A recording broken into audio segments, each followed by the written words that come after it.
Hello everyone, it's Geisha. Welcome back. Today a quick video on how I make these faux tea cards. I use these on cards to send out, or you can also use them in a journal and you can write on the back. And this is the book I store them in. I have a video about how I made this book. I will link that below. Whenever I go into the thrift store, I always look for these kinds of magazines with flowers or birds in them. And then I leaf through them and see if I can find an image that I can cut out. Now what I do first is I have a piece of chipboard, which comes from a box, that I cut out a window to see where my image will fit.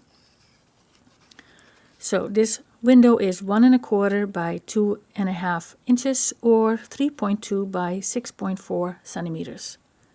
And I just cut it out with an X-Acto knife. And this way it makes it easier to see where I can fit this flower, if I like that or not. And then I grab a pen and I trace around. So here, for example, I have very nice flowers, but here the number 7 is kind of in a way, so I can't go too low.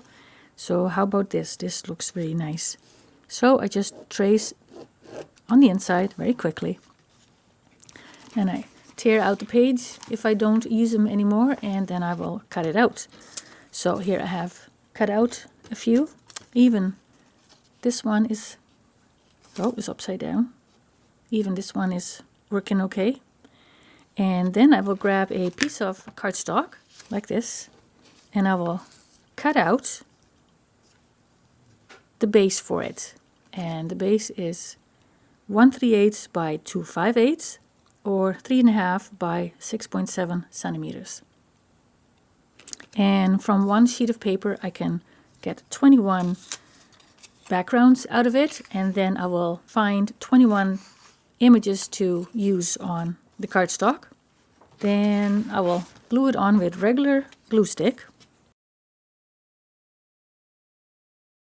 I grab opposite corners and I look for about so that I have a little edge all around. Oh, see, that's crooked, I can see that. So move it about a bit. So this is a glue stick, and you have a little bit of time to move it around. And I don't mind if it's a little off because, well, it is handmade, right? And now you let this dry. Ooh, I got some glue over there. That's not nice. You want to avoid having glue over there.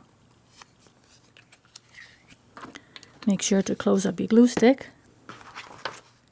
So yeah, sometimes I have them horizontally and mostly I have them vertically, and I use them a lot in cards. All right, that was it for today. Like I said, quick video. I hope this video was useful for you, and I hope to see you in the next video. Bye.